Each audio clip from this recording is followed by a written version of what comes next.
Hello, my people. How are you doing? It's Judith Orero here, and you are watching your pals Globe. I hope you're doing great. Thanks for the support, my subscribers. And if you are new here, oh my goodness, English is not my mdomo yangu, You're welcome.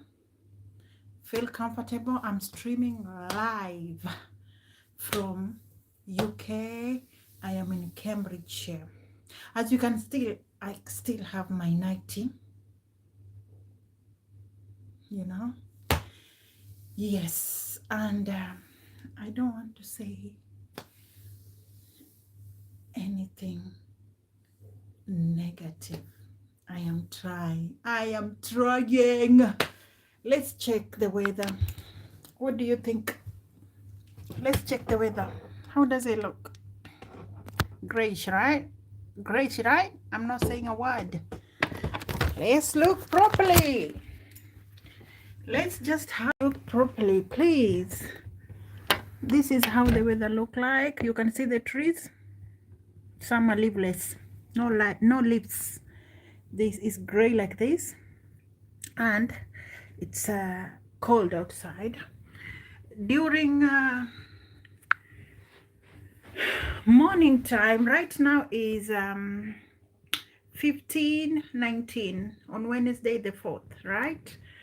March 2026. We thank God for that, right? Yeah, in the morning it was brighter, a little bit brighter, and now the weather have changed, and that is the UK weather. That's how it's normally change. 1 minute is sunny, second minute is cold. By the time you dress up, you want to go outside, it can be windy, very unpredictable. It's very unpredictable, but we have to survive, and I am originally from Africa, Kenya. Now I kind of struggle a little bit with this weather in this country where I am. It's very difficult for me to adapt, but I am grateful. This country have impact into my life in a negative and in a positive way. Most of the time I always concentrate on the negative side, but today I want to concentrate on the positive side. UK have given me the opportunity to work and earn a salary, something which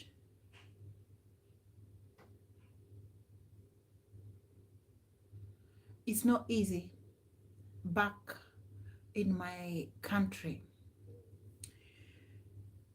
In my country, I worked in if you have been to Kenya, I was born in Coast, which is Mombasa. Now I worked in Mamba Village. But the reason why I worked in Mamba Village is because I knew someone. I knew somebody there who was the owner of aquarium, snakes, and botanical garden. Now I worked there, and this aquarium, snakes, and botanical garden was inside Mamba Village. Mamba Village was very, very famous, and the name is big, but I don't think if it's still famous the way it used to be, because there was lots of crocodile there. It was like the largest crocodile farm in East Africa or Africa, I don't know. Anyway, now there's no many crocodile the way it used to be, and I don't know what's the reason. Now when I came to UK, I managed to study. I went to college. I was studying nursing, yeah, I studied nursing, access to nursing, yeah, and that access to nursing will helped me to become a health HCA, healthcare assistant. Yeah. Now I was able to work with the elderlies, supporting elderlies with their personal care, and I could support them with food, and I could keep an eye, you know, in a care sector. And I was able to work in door to door, like visiting somebody in their houses. And at the same time, I was able to work in a hospital as a cleaner, domiciliary. Now I worked in this hospital, which was called Chase Farm Hospital. You know, it was a big hospital. Now we just go ward to ward and cleaning. You know, you can be allocated to just take the bins, or I can be allocated to mop, or I can be allocated to thorough cleaning. You know, thorough cleaning are those when you do when there is a outbreak. Sometimes there can be outbreak of maybe diarrhea. There can be like during corona, those diseases whereby people are being isolated. You stay by yourself inside a ward. Yeah. Now you can be isolated to do thorough cleaning, and thorough cleaning is like you wash even the beds. You know, everything is being clean, the bedding, you know, you spray, proper spraying, and the curtain are being changed, and you wash plus the walls. Yeah, because some diseases can be like airborne disease. Now you have to do thorough cleaning, and you can be allocated for kitchen, like cleaning the dishes or serving tea to the patient. Now those are the things which UK, the positive things which I had the opportunity to do in the UK, right? Another thing, I got the opportunity to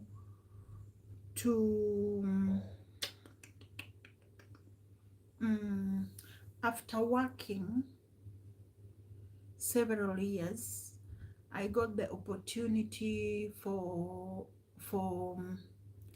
public funds. Public fund, it means that the government will support you for basic things like housing, food, shelter, education, right?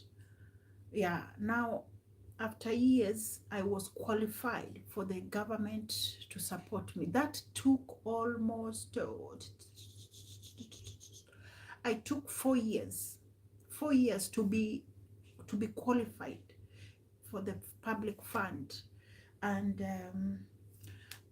I was living in North London, where I used to do care work. Sometimes I was going house to house, and you will be traveling, you know. For those who know London very well, sometimes I can work in Southgate, and I will travel from Southgate to Palmer's Green, from Palmer's Green to, can I remember? Oh my God. Yeah, to Edmonton. From Edmonton to, you know, you just go in different houses, and I was just going there to see my patients, you know, support them with personal care. Personal care means like you help a patient.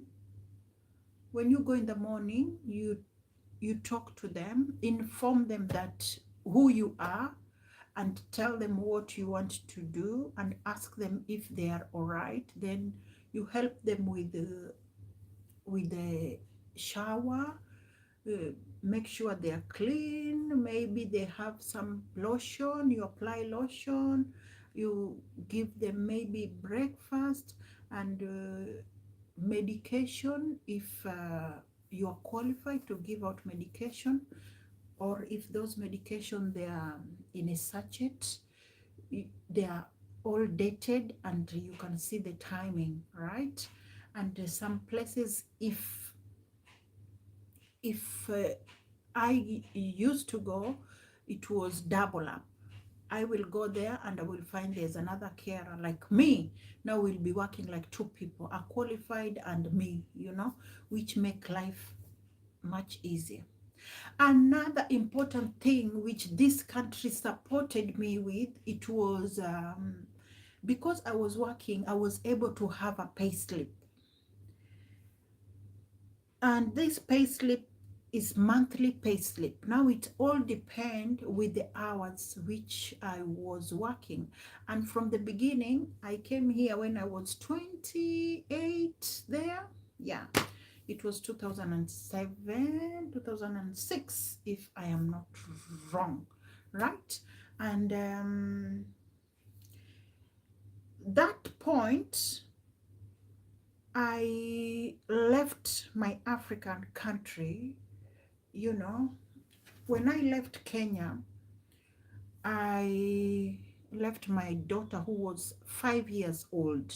Now you can imagine how it feels living a 5 years old, but thank God my daughter was living with my grandma, my maternal grandma, you know, and my mom was around. Now she could keep an eye too. And I came from a nuclear family where we live like you know, like 10 people in a household, right? And God have been faithful. Now we have a house whereby it can accommodate like 10 people. Now my daughter did not feel that isolated. She was among other family members, right? But God was so faithful for me to have this job. It was giving me the balance of sending 10 pound, 20 pound, 50 pound. If my salary was good, I was able to send even 100 pound if I have worked well. And during this time, I was maybe 20, I don't know, maybe 26, I can't remember, maybe 29. I was a little bit energetic and I was able to do even 60 hours a week, you know, because I used to do day, night shift. I was always mixing them up. And I was working with agency. My agency was based in Tottenham. Tottenham! Yeah. If you know Tottenham Hotspur football, now my agency was based in that area. And because I was a new person in the country, sometimes they can tell that you are new because, you know, I was naive and I didn't know much. The agency used to mess about with my salary. I didn't know to record keeping my own rota. I was just working, and I could not like write my shift down to make sure that, you know, this date I've worked and I worked these hours and I worked with this colleague, you know, maybe 3 colleagues, and I did 1, 2, 3. It's just always is very important to document down the day you work, the colleagues you work with, the activity which you undertake in a working place, and your hours. So if you paid, you know, at least you have a rough idea of what happened in that certain day, because some agency will skip your hours. Maybe you have done 60 hours, but you will be paid only 40 hours.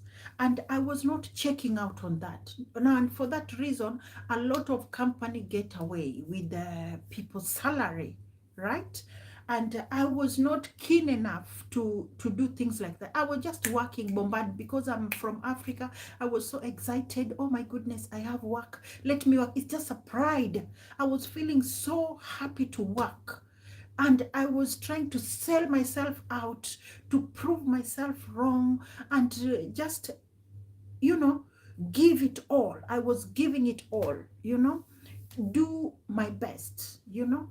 And I worked in that company. Where I was working, it was a care home which was based in Barnet, in Edgware. That is like that is still North London. It's still North London, but it's a posh area where I used to work. It was a posh area, and it was a big care home which accommodated almost like 30 clients, 30 patients. You know, now I was not the only carer working there. I had other people who were working with me. We were almost like maybe I don't know, maybe we were 10 carers, if I'm not wrong. And you have manager, we have nurse inside there, and you have the owner, the directors at the same time, even though you will not see them most of the time, but you will have the manager there who was playing around with the shifts, you know, rotating the shift, and the nurse was around as well to check out on our clients. Now, I worked there for quite a good number of months until I don't know, maybe I worked there for a year, maybe it was a year or 8 months, and then my care home was shut down, and for that reason we were all scattered in other different places, and I had to apply somewhere else for work. I applied in a different agency where I was now working door to door. Most immigrants from different part of the world, if you come to UK, you will always meet carers, and somebody will tell you, I am from Nigeria, I am from Philippines, I am from India, I am from Ghana, you know, Zimbabwe, wherever, all this country, you will meet people from different parts of the world. Yeah. Now, I am just saying most of the positive stuff which I've achieved by being in the UK. Yeah. Today I am focusing on the positive things which I achieved. And I worked, what did I do? Yes.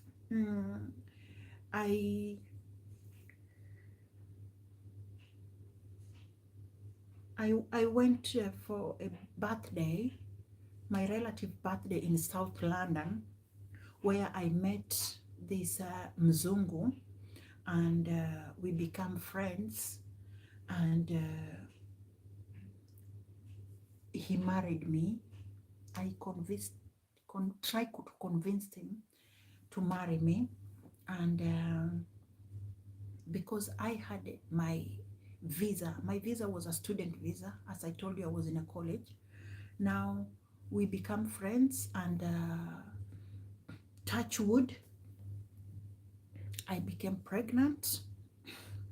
And during my pregnancy, I try to explain, you have to be very smart when you are in a foreign country. You have to be smart, you have to be prayerful, and you have to be focused at the same time. Now I told him, listen, I am pregnant, I have a student visa, and the most important thing is for you to marry me. You need to marry me. Otherwise, if my student visa finish, right, you will have to apply a new visa for me, and you will have to help me paying school fees, right? Now, if you marry me, it's going to be much easier because now I am expecting. It is good for me to have a different type of visa so I can be able to look after our baby. And it went well. We got married. Very simple, very, very simple wedding. And my visa turned from student visa, it turned to a spouse visa. Yeah. And we had our baby, right? I had my baby in the same hospital where I was doing domestic, where I was working, right? Which is Chest Farm Hospital. We had a bouncing baby boy. God was so gracious, or faithful to us, and I thank God for that. But after having a baby, my marriage was shaking even before I had my baby, because sometimes if you get married to this Oibo or Muzungu, they suffer a lot from the racism. They don't accept it. It's like somebody wants you but they don't want you. Now you are torn apart. Sometimes someone show you the symptoms that you are my world, and when you are together they get confused, like, who are you again? How comes I am with you and you look different? They will not tell you direct, but you will sense when how they're acting, how someone is talking to you, how they're behaving. It will just tell you that something is not all right, or this person is not feeling comfortable. Even if you go shopping, you see someone walking far ahead of you, misunderstanding was there, and it was very, very difficult for me. As you can see, oh my goodness, this is how I used to look like when I was going through all this time. This is how I used to look like. This is me.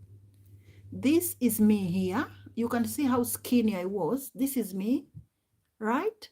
And this is my baby. And this is my baby I left in Africa. And this is my mom, my biological mom, right?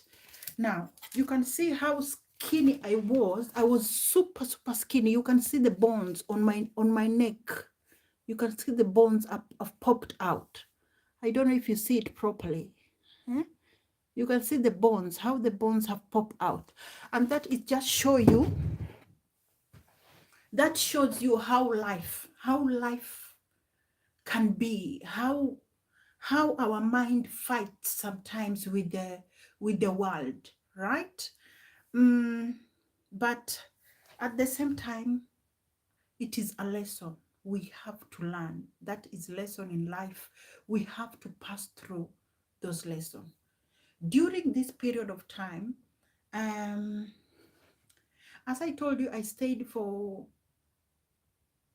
4 years. My marriage did not do well, and I went through a divorce. Now I was there with my child. It was very chaotic, and it turned out to be kind of a police case. That was the time I was charged with assault. When my husband claimed that I've assaulted him, but I was taken and charged, stayed in a cell for few hours, but the case was dismissed because this was domestic, and after that I started my ex wanted to stay with my son who was breastfeeding. You see, that is the type of the torture which some people go through, but they cannot express it. they cannot say it. They just die with these things inside them. Now, it was a psychological torture, things which are just unbelievable, right? And I declined. I said, no, I cannot leave my son. He's breastfeeding, da da da da da, you know. And sometimes in this country, when I say something and a white person says something, they are going to be listened to mostly. And my ex was saying that I am mentally insane, you know. Thank God, when the police turned out in the house, there was one Asian police. God bless him. This Asian police, there were three. Two, they were British and one was Asian. Now this Asian police called me and told me, because I was in tears, I could not figure out what is going on. I could not understand why is it turning out to be like this. And this Asian police told me, thank God we stop crying. Thank God we came here and find that you are alive. Some places we turn up and find that there is dead bodies. Now you will make it, you know. He really gave me the strength. He really touched me. And, you know, I just wonder how come this police officer is talking to me and he doesn't know me. Why is he saying this? But thinking about it right now, I can relate to that because I've worked in the healthcare sector and I could see how things are moving about. There's too much of, you know, accusation, there's too much of bullying, there's too much of racism, there's too much of blaspheming, there's so much going on which is under the carpet, you know. And I managed to live with my family. Thank God my family is in the UK, in London, because I was living in South London, but my family live in North London, right?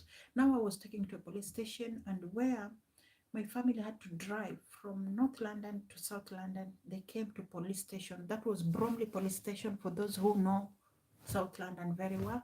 And they came there and they picked me with my little baby, you know, and that time he was only few months old, right?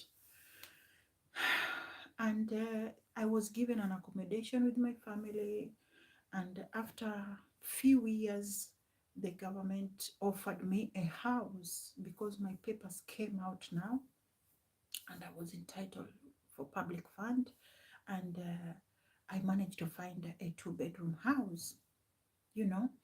And the little money I was getting, even if it was benefit, I used to send home for my older daughter for school fees. I was just trying to balance those few quid. If it's £10, it's £20, is, you know, 50. If and one day I worked in the Lloyd's Bank, and this man asked me, called me in the office and told me that, you know, you are entitled, you can have credit, you can have I don't know, money, which is, it can be like I don't know, £5,000. And I was wondering, okay, why is this guy giving me money? And how am I going to be able to pay this money? And I said, I cannot take 5,000. I'm going to take 3,000. Then he told me, if you walk out, go in the cash point, you will take your money straight away. This was a surprise to me, you know. And I walked out, I go in the cash point, and there was money. I was so happy, you know. I just took this money and a little bit of it, buy my own television and buy a few things in the house which I did not have, and I managed to send a little money back home for my daughter, school fees, what, birthday, whatever, you know. But this money I've been accumulating. The more I work, bank offers me money, but I get stuck to pay this money back. Now the interest always goes high. Today I'm paying almost £50 every month, interest free, you know. And those are some of the positive things which UK have supported me to have, things which I was not able to gain when I was back in Africa, you know. And I continue working slowly. I managed to go back for holiday almost 4 times, you know, and I managed to bring my daughter from Africa to UK, which is a big progress, you know, for me, because I was always worried, you know, if you are far away from your child, no matter what age they are, it can be very frustrating, especially if they're minors, you know. I had a case back and forth. Corona came and distracted all the applications, but thank God, now we are together in my house, and we are just, you know, coping, because as in this life, you have to learn to live with the little things you have, no matter how little it is. You have to learn to share and to accommodate, you know, people around you. I am so much grateful to that. And as I'm speaking now, I have terrible with my backache. I am unable to work because I've been doing care work after care work, and it have damaged my back. Now I am just enjoying my life right now. It is not easy, and it is not as difficult the way it was back in Africa. I'm just grateful for the little things I am getting, you know. Otherwise, guys, my name is Judith Orero, and you are watching Nyopel Globes. Thank you for the support. If you have not yet subscribed, kindly consider subscribing, and leave your positive comment, like, share, and may God bless you abundantly. Thank you very much. Ta-da-da-da. Bye. This is Judith Orero. Bye. Bye. Oops.